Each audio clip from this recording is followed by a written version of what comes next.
Good evening, and thank you so much for joining us for our second annual event, The Road to Breast Health Equity in the Era of COVID-19. We have prepared an amazing event, not only for tonight, but actually for the next 2 days, and we invite you to participate in the next few days. Hope you will join us for all of them, and we encourage you to go on social media if you can, just to let everybody know that we are hosting this very important Road to Breast Health Equity.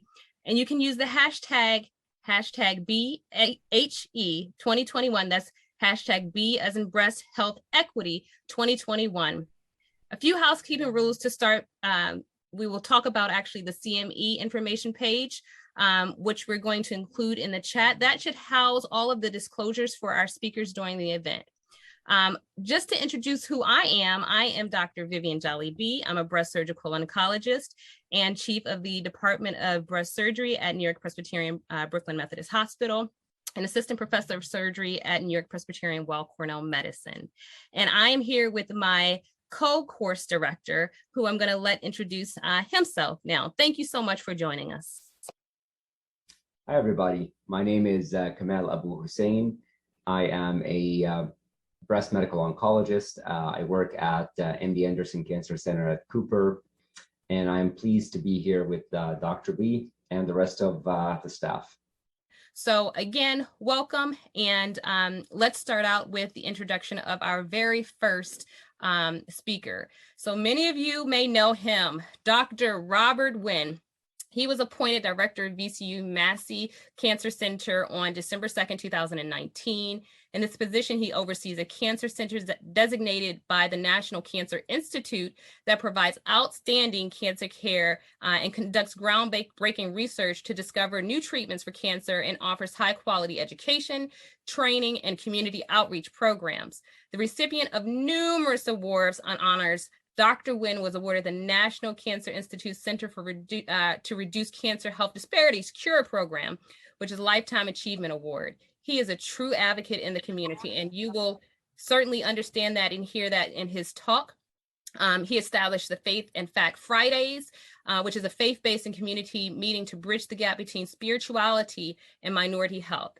Dr. Winn, thank you for joining us for our annual Breast Health Symposium. I want to thank you all in the committee for inviting me today to talk a little about breast cancers, but really to put breast cancer in the context of not only health disparities, but in the impact we actually have in the community. And we certainly can't do that without mentioning that this has all been happening in the backdrop of the pandemic. Will not discuss any off-label use or any investigational use in my presentation. And so let's get started. We understand that back in 1971, we are coming up on the 50th anniversary of the big deal, which was the war on cancer that was started by none other than President Richard Nixon. That movement on that war on cancer really created and established the first NCI designated cancer centers, to which many of us, have garnered significant benefit. This talk, however, is going to be recognizing the importance of 1971 and the big movement forward on the war on cancer and all of the research effort that had gone from 71 till now to really make an impact in breast cancer. But I'm also going to address this issue around health inequities. And just to frame this for you, for me, there isn't health equity if we're not all accessible to having the same type of care. So my goal is to have this talk really be focused on those things that are contributing to social justice. So let me just define various things here. So when we talk about health differences, we're talking about the differences in outcomes between two groups based on specific characteristics, whether you're Black, whether you're white. When you're talking about health disparities, while not all differences create disparities, health disparities are really focused and really framed and rooted within this context of social justice. And health equity is clearly this concept that health equity is achieved, and the principal underlying sort of focus of it is to reduce and eliminate all disparities that's associated with health and all its determinants that cause it. But I'm going to be straight with you. I am not a health equity guy. I don't believe that we can focus on health equity without dealing with the issues of the current health disparities. And as we work through disparities, I believe we will be in a better position to talk about equity, but I just don't want to get it twisted. We're not going to go to equity before we deal with the fact that there are disparities, even as I speak today. Having said that, I'm going to start you off with just thinking about just a little case. We have two sisters. They're cuties. They're raised together in the same town, in the same home, under the same circumstances. And as all kids, as they grow up, they usually grow up and they move to other parts of the country sometimes. In this case, one moves to the Gold Coast of Chicago, which is a very affluent area. It has access to some of the best lakefront properties, gyms, parks, farmer markets, and some of the top hospitals and universities in the country.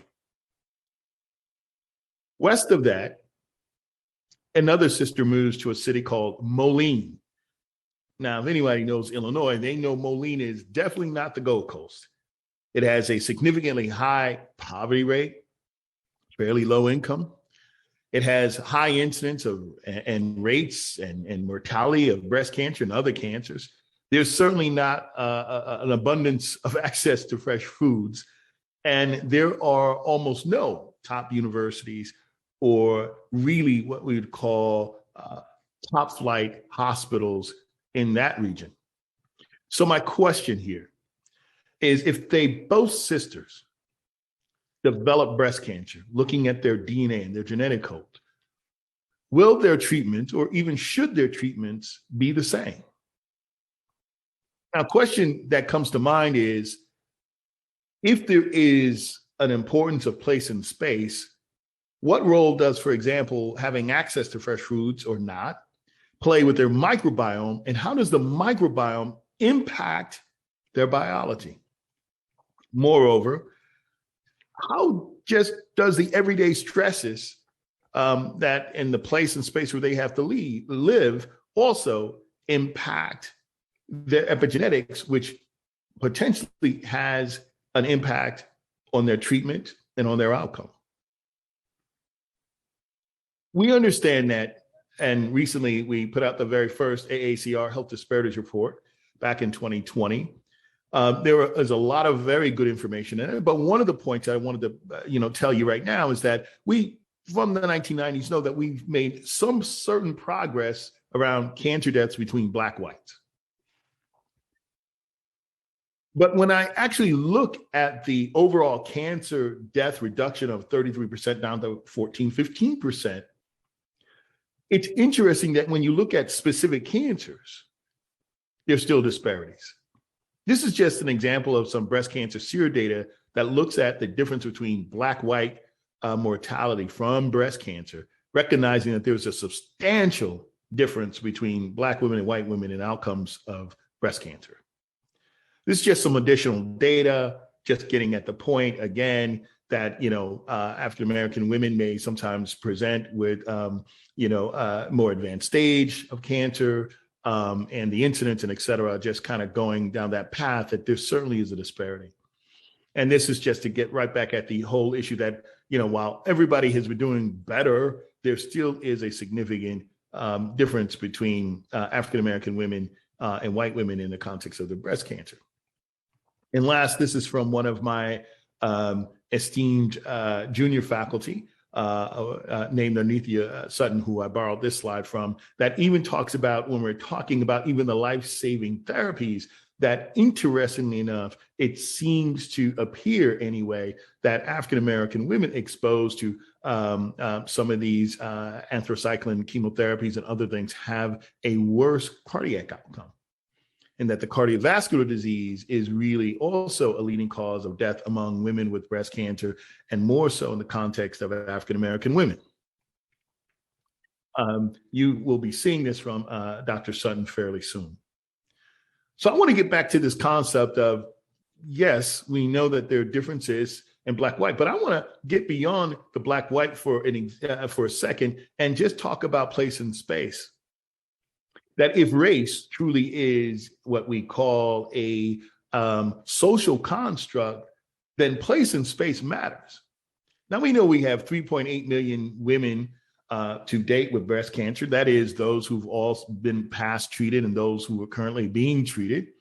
We also know that there's over 280,000 diagnoses of invasive cancers that will be made in 2021. That's a 1-to-8 ratio of invasive cancers. We know that there's well over 43,000 deaths to be expected in 2021 from breast cancer. But the interesting thing is that while there has been a 40% decline really since the 90s, that decline has not been seen equally. And in fact, if you live in New York or if you live in Vermont versus if you live in West Virginia, Mississippi, Alabama, or Georgia, there's a substantial difference in the benefit of this decrease. In fact, if you live in New York and Vermont, you enjoyed a wonderful reduction in the for mortality of breast cancer. Whereas if you live in some of the more, I would say some of the more in the southern portion of the United States, but that also includes West, like Utah and Idaho, your outcomes are not so good, and that reduction has been substantially less. When we actually think about, place and space, I think that sometimes when we look at big data and we just look at the collective data, we lose sight that where you live matters. This is just a paper that looks at the hotspots of breast cancer mortality in the United States, where place matters for both Blacks and Latinos and Latinx. I say all this to say to you that the reality is, while there is certainly biology at play here, causing breast cancer and other types of cancer, we also know that just the place and space and what you have access to may differ. This is just a slide that I put up there just to remind myself that even when it comes to the miracle drugs that we even have available today, that in some cases there's an immunotherapy divide where folks may have these miracle drugs, but all of these miracle drugs may not be accessible equally. I'm also reminded that in breast cancer is one of the prime examples for me that as we make scientific progress, what we frequently see, and this is from Otis Brawley, that what we see is that as we're making improvements in screening, particularly in breast and colorectal cancers, that we inadvertently increase disparities. And you may say that's a head scratcher, but it's not so much. If we're talking about access, and when things are coming out, like mammographies, those were distributed in areas where women could have access to that.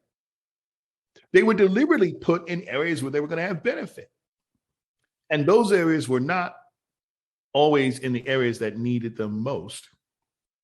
Now, I say this because as we are moving into the era of precision medicine and immunotherapy, we need to be much more deliberate about our distribution of our scientific progress so that it doesn't inadvertently benefit a group over another. This slide is actually always interesting to me. And this is an interesting slide from the NCCN and ACS. This is a slide in which you took a collection, a large number of oncologists, and they were asked the question, well, do you think your patients of color have the same outcome or receive the same medical care or the same degree of communication from oncologists in general, right? So let me set that up. You can get like 1,000, 3,000 oncologists, and they're just giving a survey, not asking them, but do they think their colleagues give both white and patients of color the same care, essentially? And do they have the same outcomes? And more than a third of oncologists said they didn't believe that the outcomes or the communication or the treatment was similar, and that the patients of color had far worse health outcomes, far worse levels of treatment, and probably an inferior level of communication. So it was no wonder when we actually had COVID that it essentially exacerbated, or I wouldn't even say exacerbated, it put a light on for the very first time for many of us, something that many of us also knew existed. But many more actually, I think, were actually brought to the attention that disparities existed.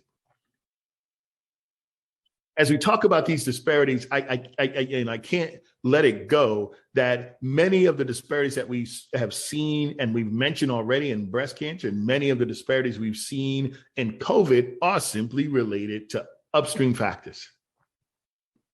Now, traditionally, most academic cancer centers have focused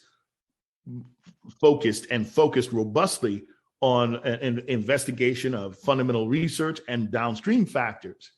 But I think it's becoming apparent to me, it has always been apparent, but I think it's becoming more apparent that those upstream determinants of health also matter.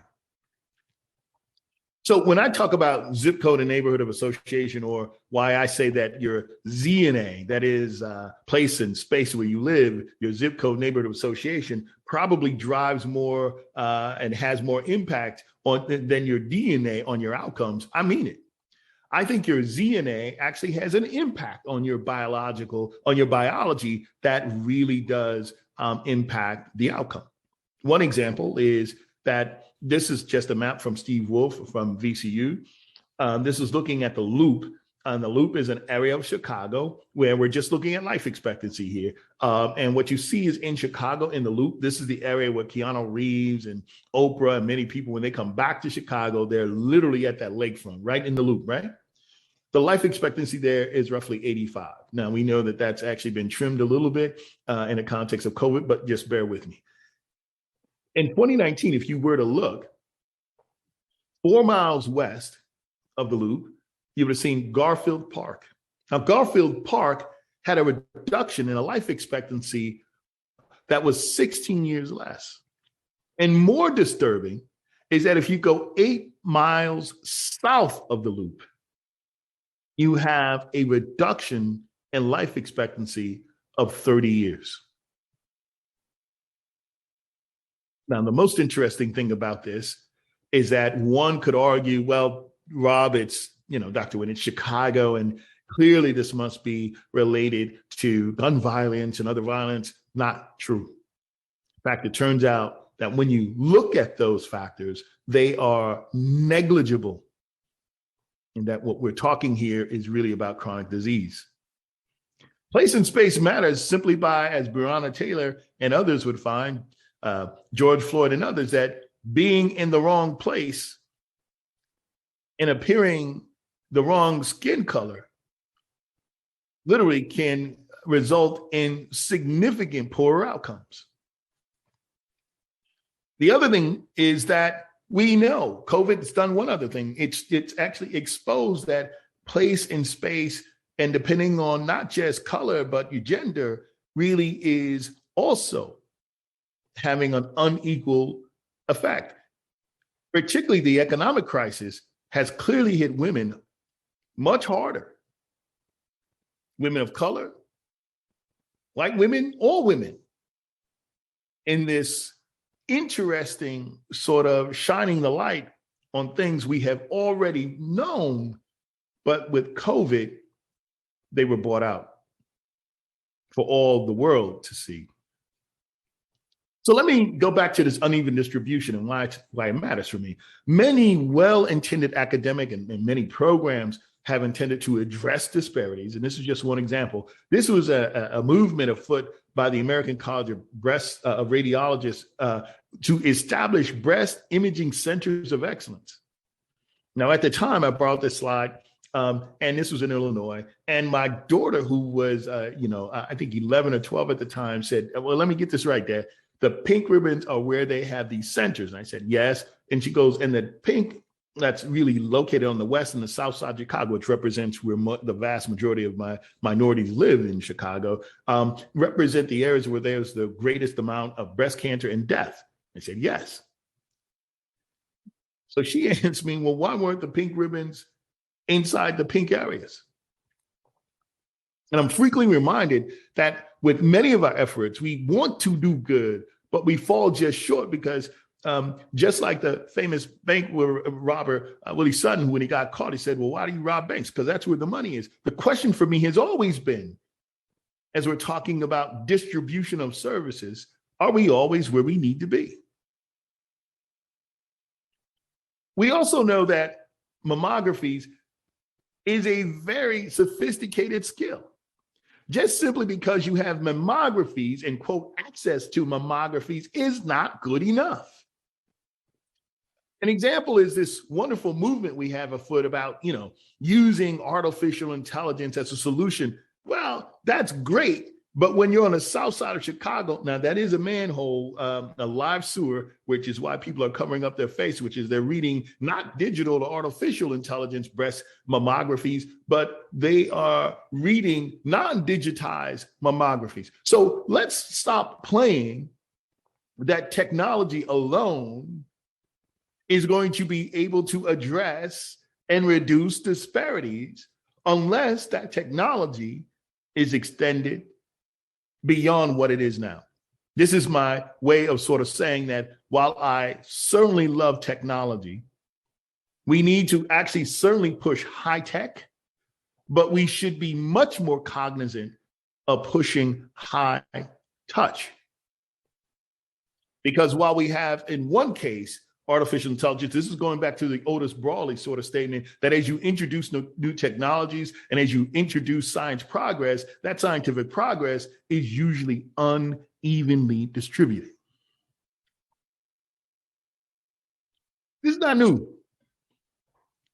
For some of you who have heard me talk before, this is not new. We know that one of the best social scientists of our time, of his time, W.E.B. Du Bois, wrote what I consider to be the definitive paper in 1899 called the Philadelphia Paper, in which he described these inequities. He described the inequities from Black communities versus white in crime and illiteracy and poverty and health. So let's not get it twisted as we get excited about, quote, rediscovering health disparities. We ain't rediscovering health disparities. It's been here.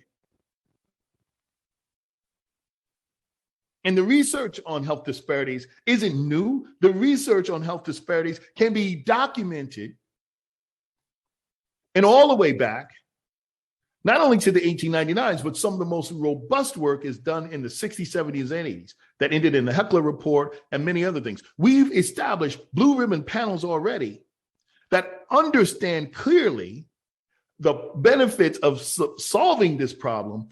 And we've even described by blue ribbon panels how to solve them. The issue isn't that the problem is too big. The issue is will. Now, in 1969, on the eve of the Apollo 11 launch, which is the one that would allow the first man to be placed on the moon, Reverend Abernathy and a group of other civil rights leaders tried to meet with folks from NASA just to make the point of how could we prioritize putting a man on the moon versus solving the issues that we all know are occurring right on this planet with poverty. And Dr. Thomas Paine, who was the deputy administrator of NASA at the time, met with Ralph Abernathy, Reverend Abernathy, and told him, listen, at the end of the conversation, something that stuck with me forever was, he said to Reverend Abernathy, look, Rev, it's easier for us to put a man on the moon than it is to address these social problems. That madness, we're going to have to stop.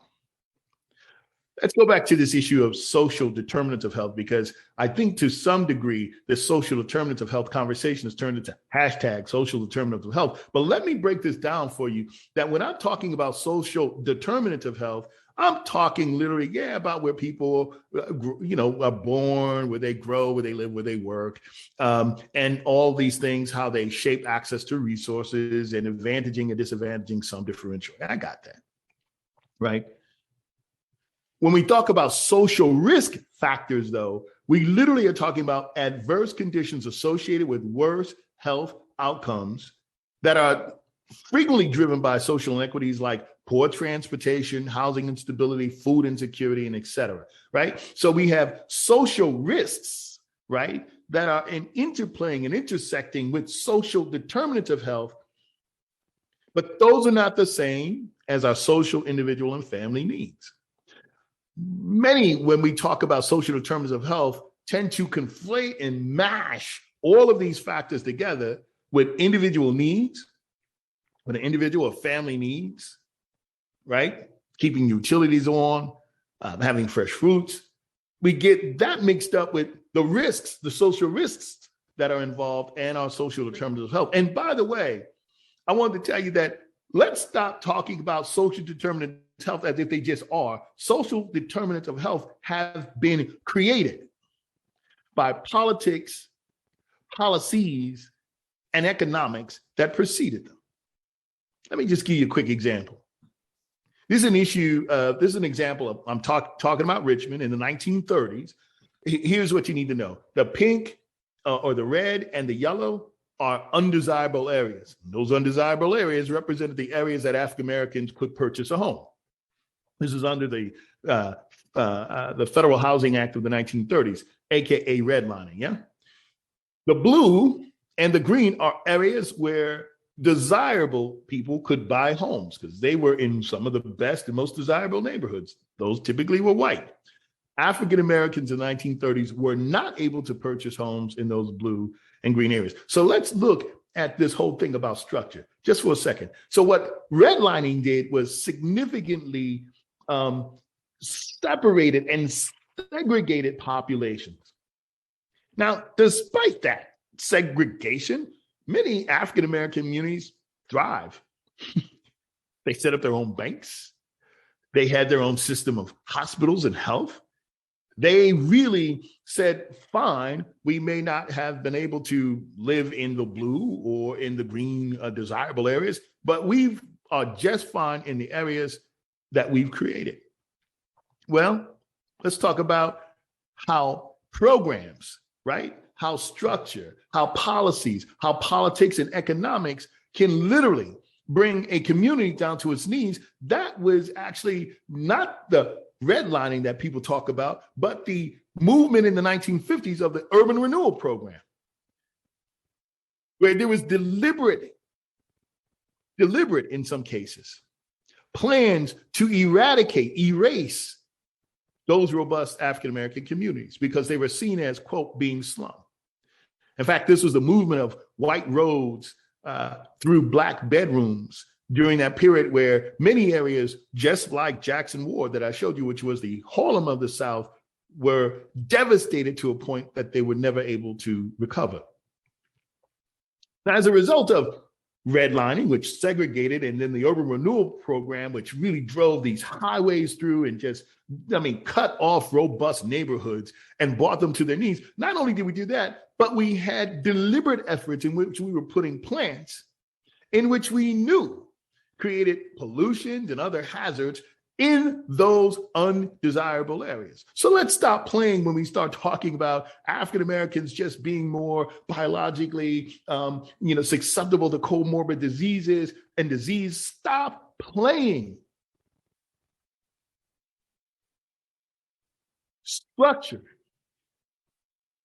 The zip code and neighborhood of associations based on policies of the time disadvantaged many of these communities, which set up the social determinants of health that we now look at. So let's not act as if these folks in the neighborhood just were, more biologically predisposed. There may be some truth to the biology. I'm not going to discount all biology, but I'm going to tell you that we cannot pin everything on biology, knowing full well that the zip code, the neighborhood of associations, and the activities there are impacting those people in the area and impacting their biology. Now, let me give you an example. It turns out that these same areas that had to undergo redlining, i.e. segregation, that underwent the urban renewal programs, which cut them to their knees,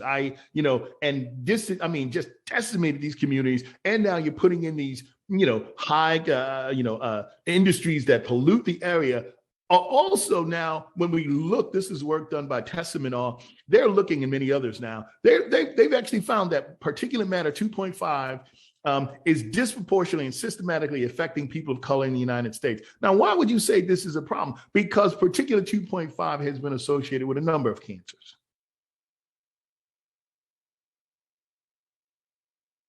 In addition to this, we are now getting this understanding that in addition to particulate matters and all these other things, that this issue of urban heat islands is real. The east end of Richmond. The east end of Richmond was that area that I previously showed you as the yellow, undesirable area, and the red. In the 30s, the 40s, and the 50s, that area called Jackson Ward on the east end of Richmond was a robust area, has been decimated. And as you look at the east end now, you don't even almost see nearly any trees.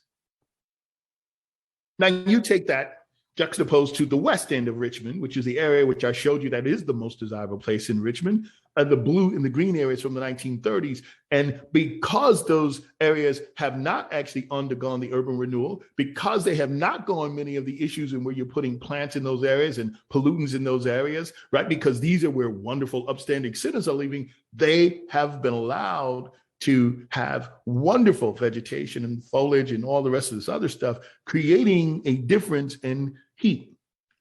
Now that's been understood that the reality is whether you live in Richmond or whether you live in Baltimore or whether you live wherever, it turns out that your poorest areas, even in New York or wherever you live, the poorest areas tend to also be some of the hottest areas, contributing to chronic disease. So I applaud Dr. Sharpless and Dr. Cialino and many of the others at the NIH for wanting to do something different by having responsive research that is looking at impact, that is making certain that a center's catchment area, right, serves to intend and intends to serve through research its community. Well, that's wonderful. And in fact, it is a mantle that I not only applaud them, but I join arm in arm. And every single day as I wake up as a cancer center director here at VCU Massey, I recognize that the job for the 21st century is to reimagine what we can all be and what we can all do and the impact. But I also understand that in addition to structure, we also have one more thing that we're going to have to deal with, and that's trust.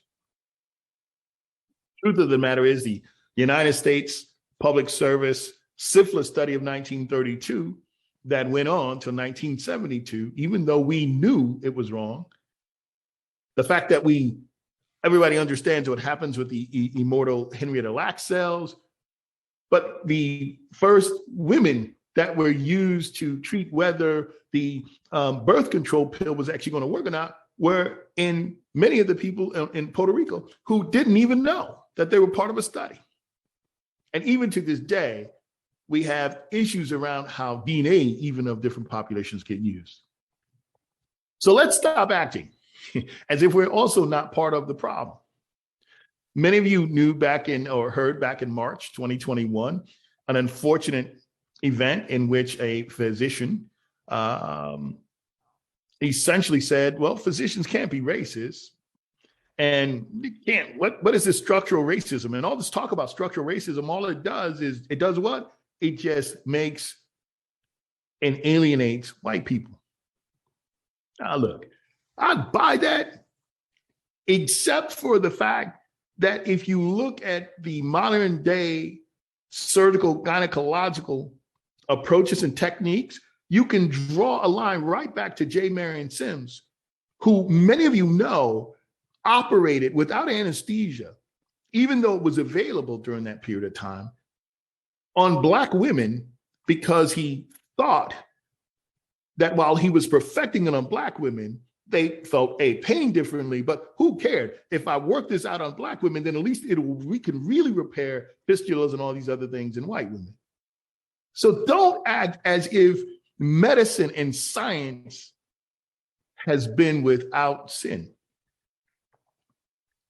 This is where we also are dealing with science, and many of the people in our communities who sort of say, well, your stuff doesn't really impact us because, as Dr. Freeman pointed out a long time ago, we have a fascination around discovery science, so much so that there's a critical disconnect between the discovery sciences and the implementation of that science, and a further disconnect between the implementation sciences of what is going on in our community.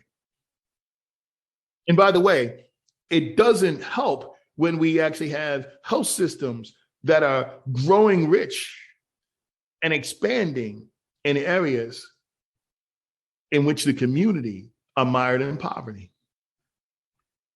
So when we talk about what can we do, what's that impact, what's the responsive research, what does that look like? I think it's certainly, and I will never actually be negative towards genomics, phenomics, metabolomics, and all the rest of these things, but there is a misnomic.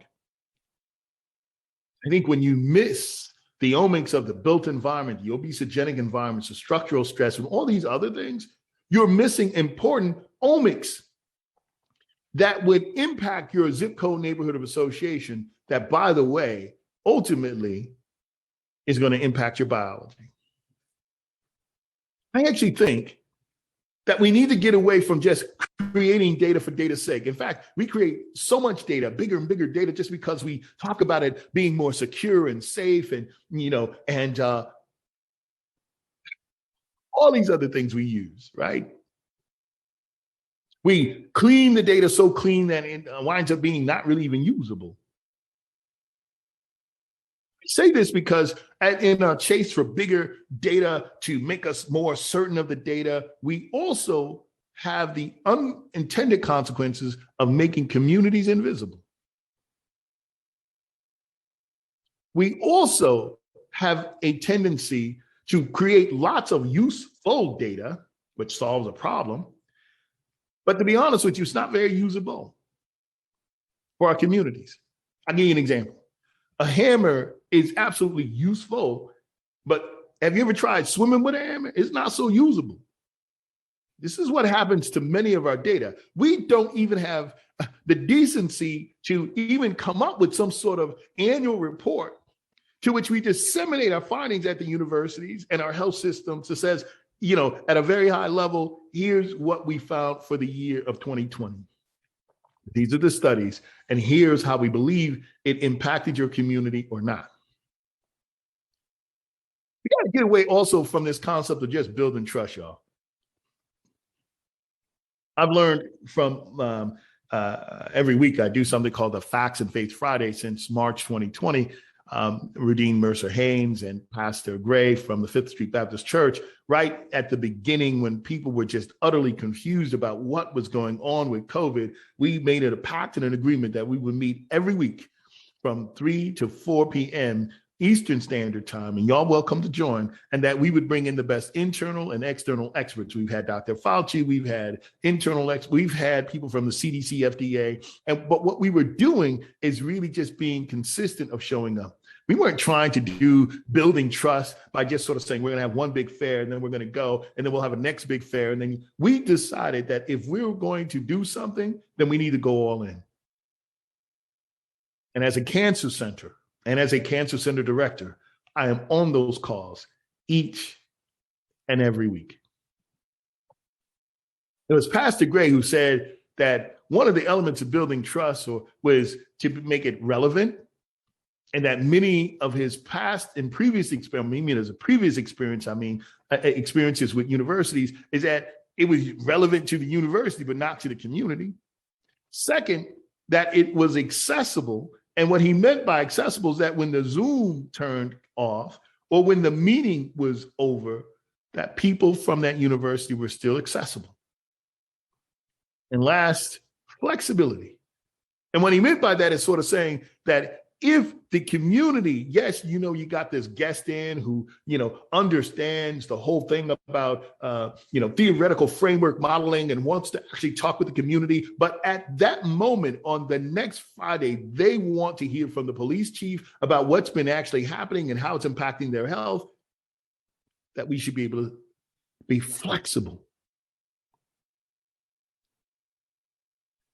And I think we mean well as academic institutions. We all mean well in wanting to build trust. But I actually want to twist the question and say, what is your trustworthiness scale?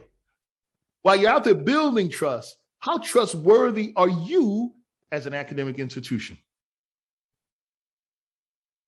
Now, the funny part about trustworthiness is that we look at it and we feel it, oh, that's soft. There's nothing soft about trustworthiness. In fact, we could develop both quantitatively and qualitatively a scale, or at least a report card on trustworthiness. In fact, I'm trying right now to put out, just like there's a safety and quality report card, I'm working with the NCCN, I'm working with ACS and Dan Winkfield and others to develop really an equity report card. But we could also think about, how do we talk about trustworthiness and readiness of academic institutions before they go out in our communities and, quote, try to build trust.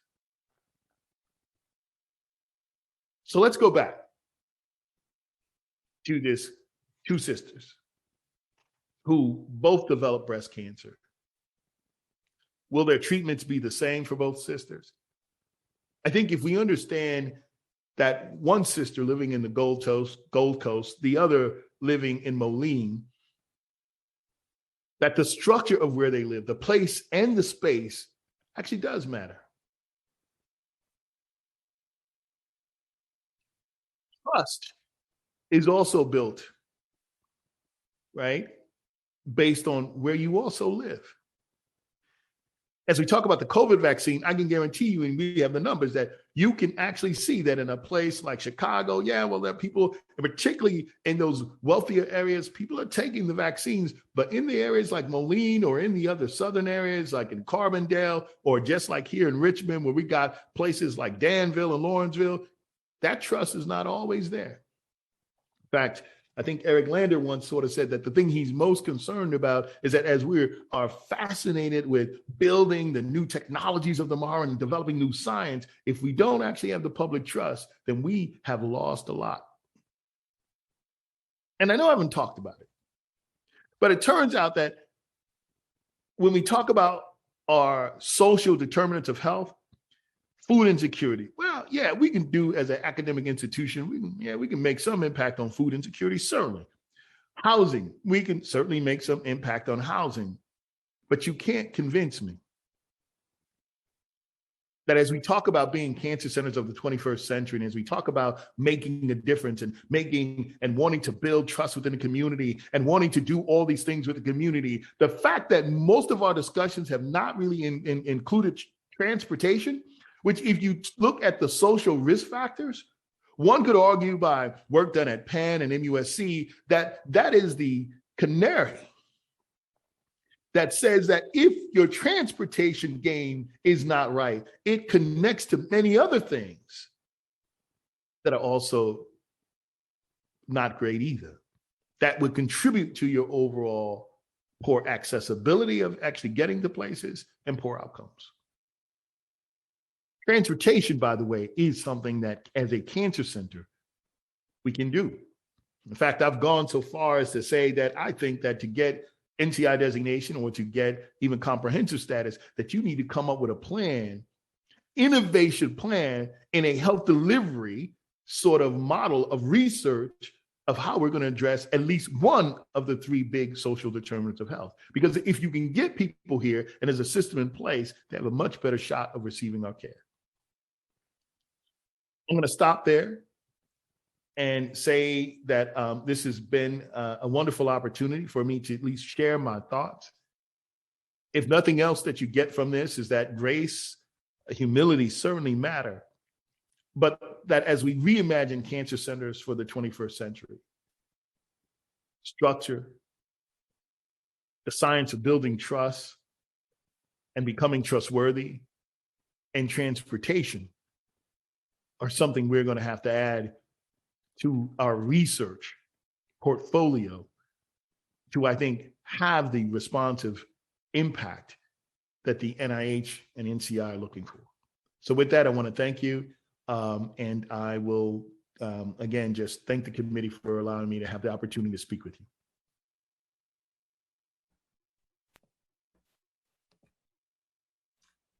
Thank you so much, Dr. Wynn. That was very enlightening. Now, while Oh, sorry, I know it's Tuesday, it is the evening, and I apologize, y'all, for bringing up, I was trying to calm it down, tone it down a little bit. No, don't calm it down. That's what we want. You know that. Thank you so much, Dr. Wynn. I am, as always, speechless, but then excited and enraged and, all of that because you bring the truth. And this conference is about speaking the truth.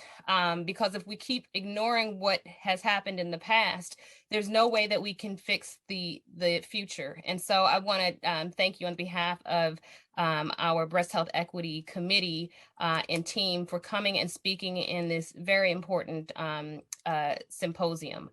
And so I have questions. I actually asked Dr. Melissa Davis to join us as well. She will be speaking later on in the week, but she's a dynamic breast cancer disparities researcher, and so Melissa's on screen.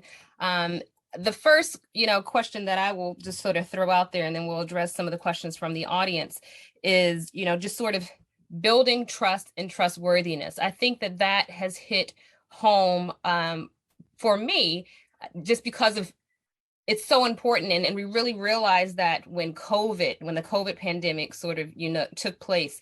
And as minorities in health systems, we were called to, sort of be the people to speak up about health disparities. And then when it came to vaccines, we were the people who needed to go in and talk to minority employees and, and the community about getting vaccines. And it took energy and patience in trying to explain to leadership and other people that it's not that simple. You can't just turn on a switch and turn it off and think that you're going to build trustworthiness. And so when you said that, it hit right here, because I think it's important for us not to discount that. And I just wanted to give you an opportunity to speak more on it if you wish. Yeah, no, and thank you for that. I actually am, again, and Melissa knows this as well. So it's a funny thing, right? That most of my research is, when you look at my papers, are going to be in the basic translational science. Listen, if loving RNA is wrong, I don't want to be right. I'm telling you, there's some sexiness with RNA, but we ain't talking about that today. But my evolution over time, particularly as a cancer center director, particularly as the second ever African-American cancer center director, something hit me. That the first 50 years, we were so focused, which we should be, on discovery science, and we can reap the benefits of seeing what that is, but those benefits are not equally distributed. And I think during the COVID period, what it turned out that we now have people who say, I've gotten the perfect cure for breast cancer. You'll have people to this day, because misinformation, disinformation, and this, interestingly enough, weird place where people say, well, I'm getting my information from the TV or from the radio or from Dr. TikTok because I don't trust you. Right. At some point, we have to actually figure out that trust is not some sort of soft thing. It also is a science. And when I talked about the trustworthiness scale, the truth of the matter is there are other disciplines that have come up with trustworthiness scales. We just late to the game. There are quantitative and qualitative measures. And I think in the health field, we are just scratching the surface that, like mac and cheese, mac without the cheese, you got some noodles, it's good, fill your belly, but it ain't complete.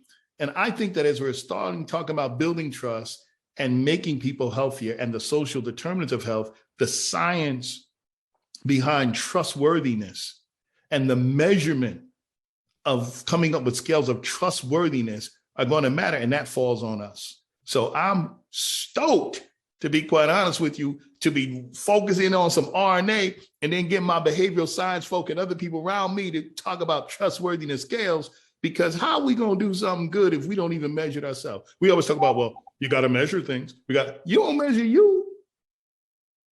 Right. On an academic center. So I'm like, let's stop playing around. I mean, if I sound like I'm a little bit, I learned how to wear the blue blazer. But some of y'all can sort of say, that boy, I know where he from. And that would be correct. My mom was 15 when we had me, and we did grow up in some projects. But I think that instead of denying that, what that has happened for me is it's reaffirmed my commitment to understanding that science and discovery without implementation and connectedness and not the usefulness of data, I'm here to do impact. I'm not here just to build more buildings. Right. Yeah, I think, first of all, Dr. Winn, I love you. I love to hear you talk. You always get me like, if I've had a long day or if I somehow think I'm tired in the walk or the journey, you light a fire that, definitely gives me more inspiration to keep going. And you give me insight too. I like the way you sort of reclaim omics, and, the community omics aspect of things. You're absolutely right. I think that, going back to the original question about, being in the context of COVID and then trying to, in the midst of my own exhaustion of the civil rights movement that was happening in the midst of a biblical, pandemic, and then having to stand up in front of my community and combat misinformation. And, all of that was just so very, exhausting. But I will say, I agree that, and I'm glad you brought up the publication by W.E.B. Du Bois. You're right. This isn't new. This is something that, just became in our face because we had data that was being publicly displayed on mainstream and on a daily basis, right? So I think that the COVID pandemic brought us to the forefront of a way that we can actually relay real-time data to the general public, right? And so now we're having this very sophisticated conversation in the absence of the training that's required on a community level, to really fully appreciate why I'm saying I trust a vaccine. But you, in all of your, heartfelt rightfulness, to be distrustful of a system that has constantly deprioritized you, deprioritized your health, has, systematically even shut you out completely, right? And now we're standing here saying, no, trust us. This is what we do all the time. Well, we don't know what happens in the ivory tower. We don't know what happens in the black box. And now you bring something that's very scary at a very scary time in the midst of, your abuse being on TikTok and Instagram. It's really difficult to fight all of these battles at once.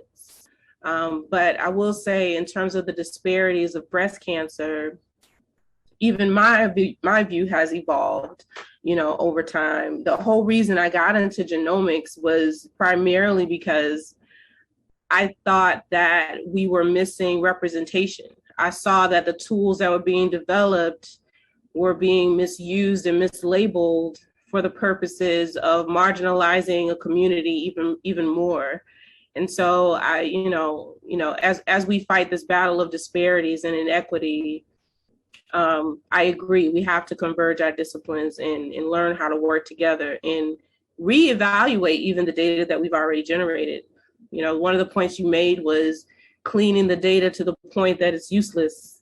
I think that's very real. GWAS studies have been systematically normalized or imputed in a way, right, that in all reality erase the diversity that we actually need to harness.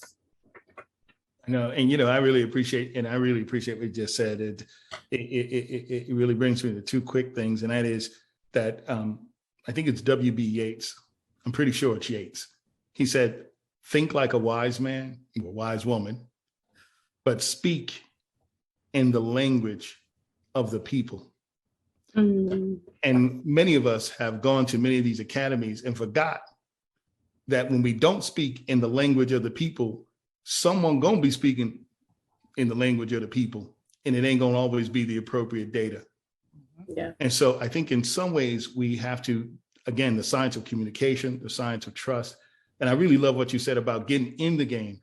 we ain't done. We need to have more people, right? Because we have to have more people in the STEMs. We have to have more people in the pipelines for both science, for, the public health, all the rest of that stuff. And so, we just getting started.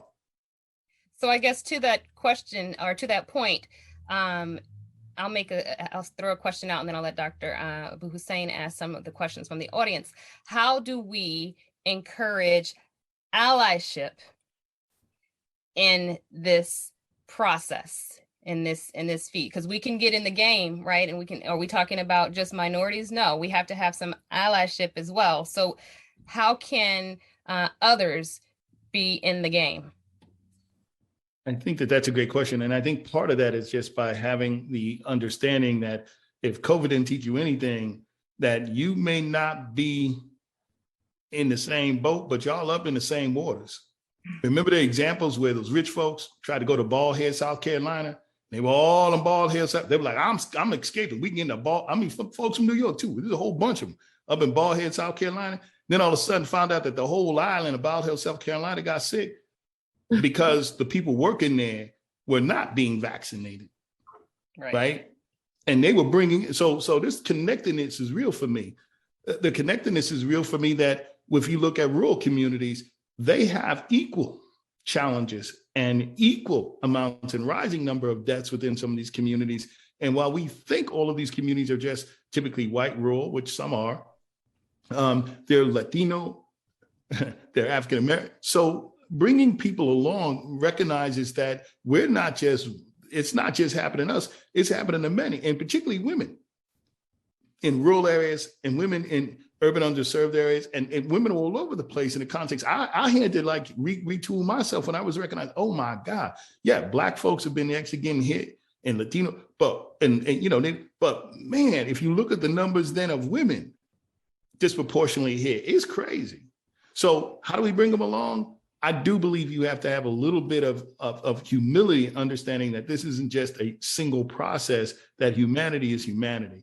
In fact, this past Sunday, I had to go to a church. Didn't know I was going to speak, but it was predominantly white church, and it was Pentecostal. So the only thing I could remember was Lily in the Valley. So I had to come up with some of my grandma. I hate there's a lily in the valley, bright as a motorcycle. But anyways, it was mostly just to connect with, so that ultimately those folks understood that while I was in Brunswick County on a Sunday with them, that I cared. And the fact of the matter is, I think I'll end with sort of saying that how do we bring people in? Just let them know that you care. Right? I think Theodore Roosevelt says, I don't care. People do not care how much you know until they know that you care. That's right. And I don't think we've actually done enough letting people know, whether they're Black, white, or whatever, that we care. Absolutely. Absolutely.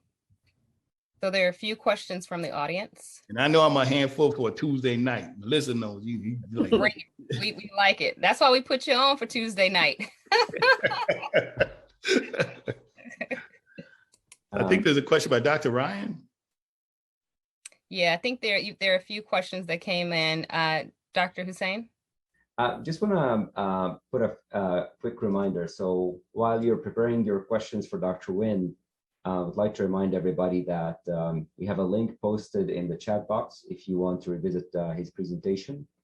And also, if you want to see his video on YouTube channel, it is under the title Breast Health Disparities, the Road to Breast Health Equity in the Era of COVID-19, which hopefully will be available in the next few weeks. Thank you. And then there's a question from Dr. Astro, who I work with. Could you comment on the relative contributions of race and social class in determining health outcomes? See, now y'all gonna start something. I'm gonna keep it real short. So here's the deal. We talk about race for sure, but space and place matter. So we haven't gotten into the issues around class.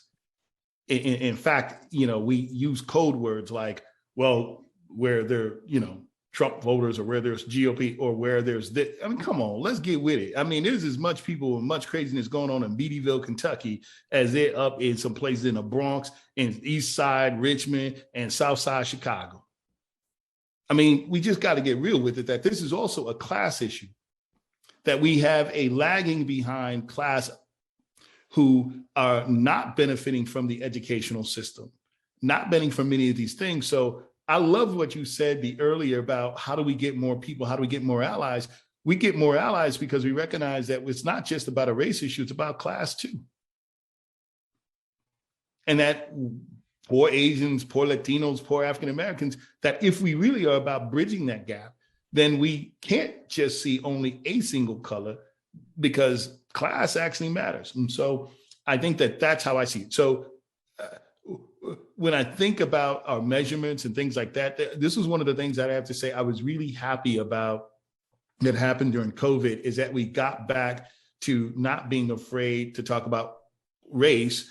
But one of the things we have not done very well is to talk about, your SES and where you're coming from, because, we don't want to talk about that data, just like we didn't want to talk about, Blacks and Latinos, Latinx and all the rest of that stuff in the beginning of the COVID sort of issue. And so, I think that it's important. And even in New York, y'all, I know, listen, y'all got some dairy farms up there too. I've been there. I grew up, so I know. They took me on some field trips. So I know y'all got some farmland up in New York too. And you got places like in Binghamton, where Corning used to be, all the rest of that, right? Where those places were doing great until those businesses moved out. So even in New York, throughout the whole state, you have some issues that are just issues around class as well. It's not just, places in the Bronx. Absolutely. We actually have one of our survivor speakers on. Ms. Ryan, did you have a comment that you wanted to, or I question? actually wanted to comment on something, and I'm glad you brought up this socioeconomic point. I just come off of 2 deaths in the past 3 weeks, both breast cancer. One, a cousin in Georgia who didn't trust, just didn't trust. And then the other, poor white in Nebraska, who was caught up in the system. And what I wanted to say tonight is that we also have to realize that part of that 1 in 8 are in jails and in mental institutions, and none of them are getting dealt with. And they're coming out not only with dealing with their moral issues and their problems, and they've dealt their service, but now with the death sentence. I sat by her side and she died on 9/11. So I just wanted to just let everybody know that that's another part of equity that we haven't dealt with.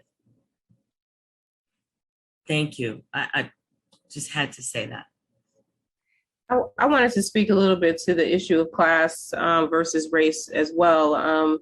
So similar to the, areas that you pointed out in Richmond, we also have a similar map of, the boroughs of New York, showing, like, for instance, where, historically cities that underwent, redlining, even today, the health disparities of just well-being. So for instance, life expectancy, changes within a certain number of city blocks, even in, Manhattan or within Queens, based on not just Black, white, but also this is about, immigrant families being sort of marginalized during, that redlining phase as well.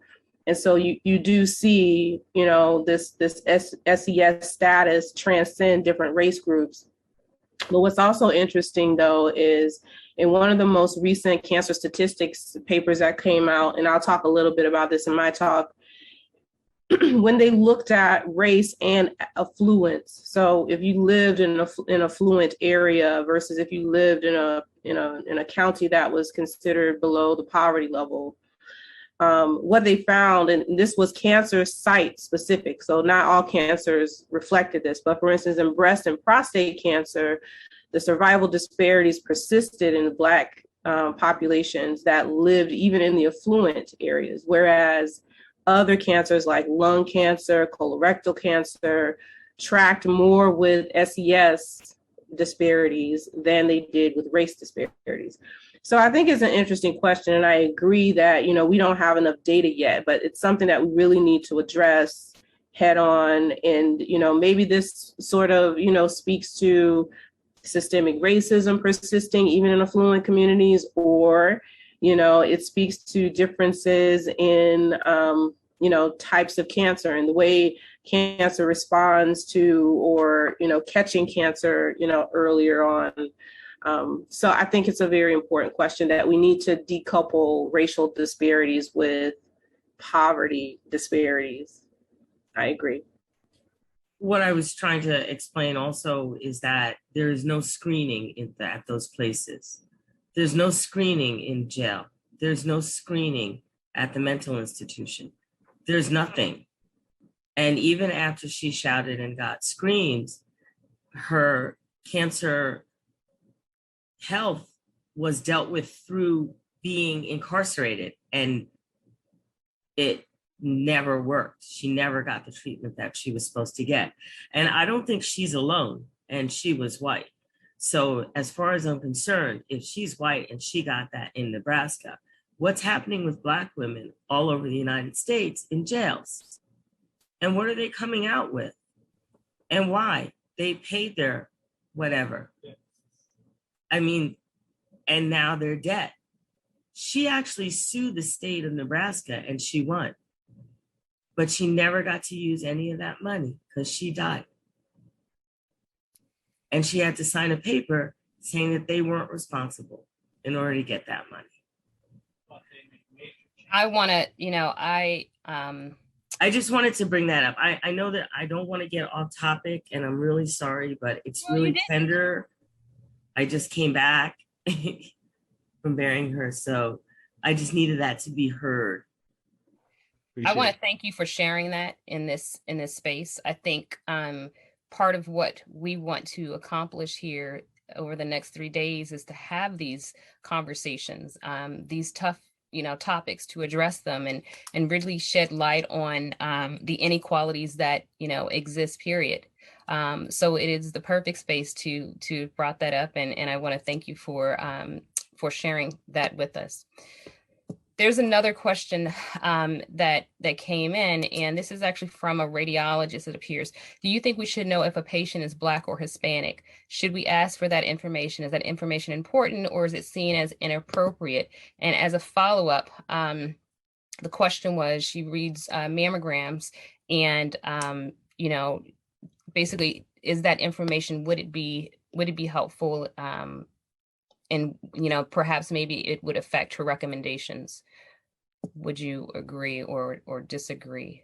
Yeah, I think that it depends on how we're consuming that. So I think that with COVID, we were looking at one's race because we were trying to track back to the space and place they were in, right? You would track and say, where do these people, again, if race is a social construct, right?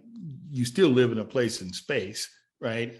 Now Otis Brawley here versus Melissa and I, you know where I'm standing on some of these things, so I'm gonna let it go. But what I would say is that I think that to some extent it is a piece of data. I don't want to go back to the 1950s, 60s, and 70s or the 80s and 90s, in which I did some of my training, in which we assumed that as soon as you saw Black, multiple things now started biasing your opinion. But the crazy part is, by also not having some of these data somewhere, we actually inadvertently also have biases against communities, right? For healthcare and interventions and other things. So it's a fairly complicated stance where I have been working with my team and trying to figure out, and I hate to say it this way, but how can we be more adult? How can we train people around if they have that data? How do you interpret? How do you make sure that it's a piece of something, but not the driving force of your clinical care or your assumptions? Because we understand about conscious and unconscious bias. I don't want to actually drive unconscious bias where you say, oh, he's Black, therefore he's only going to have a high school education. I might walk in and, my plaid shirt sometimes on the weekend, you know what I'm saying? And, got my gear on, and people would be like, you were in medical school? I'm like, not only medical school, I'm the director of Massey. And so, again, I don't want to overly bias people, but I think by turning a blind eye and not collecting certain data, we're finding out was not also helpful. So we're learning. I think we're still on the edge of learning, figuring out how to appropriately use those data. And I think we have one last remaining question. Who should lobby to move the ACR mammocytes to the pink areas? Yeah, we should be doing that a long time ago. I'd have been up, listen, there's been some things since that time up in Chi-Town, because they don't play, where, we actually had made some movements while I was up there to sort of say, listen, this don't make no doggone sense. Now, many of the arguments as well, They don't have the infrastructure that could support it. So we put it, and I used to say, right. In fact, I used to be like, hold on. Now I'm saying like, well, build the infrastructure. So, okay, all right. Yeah, I heard what you said, but that doesn't mean that we cannot actually go in neighborhoods and start thinking about how do we actually not only reimagine cancer centers, how do we reimagine our relationships to communities? And so, we're always talking about, health systems always talking about, I'm going to build this, and they're looking at the bottom dollar about making money. But what, as you put that thing in there, what's the benefit to the community? How many jobs are you actually supporting? What other types of resources are you bringing to the table? And I know I probably sound like, I'm out there as a cancer center director, but if I'm not bringing the social with me aspects of this, then I'm only doing half my job. Because in 1971, when they came up with the big idea, to make differences in people's lives. And we know that science, the implementation of that science, and making sure that we see communities, we've evolved to recognizing that those three are not at war with each other. Just like your facts are not at war with your faith, these things are not at war with one another. We need to better integrate them. And I think that's the real convergent science of the 21st century. Dr. Winn, as always, I don't want to let you go. The panel doesn't want to let you go. The participants certainly don't want to let you go, because I can tell based on the chat and the Q&As that are still coming in, but we know that you are a very busy man. And I just want to thank you again from the bottom of my heart. I know we've served on a few panels throughout the last year together, and it just, every time I'm on a panel with you, it has just been amazing. You have inspired me. You continue to inspire a generation, quite frankly. And I know that a lot of people are going to take away little points that you've made, golden points that you've made, and hopefully it will, it will make a difference. You're welcome to stay and stick around for our survivorship panel if you'd like, but you don't have to. These are women in our areas that we sort of our catchment areas, Camden, New Jersey, and Brooklyn, New York, who are going to talk about their journey. I know that you have some things to say. You always, enlighten us, but I will leave it up to you. I will definitely stay on. And remember, we got one team, one fight, y'all. Let's, Right. breast cancer, eradicate it off so that people are living better lives. That's it. So I will be on. And, I wish I was up in New York right now, because I'll be trying to get some black whites for real. But, I'm going to leave that alone at the moment.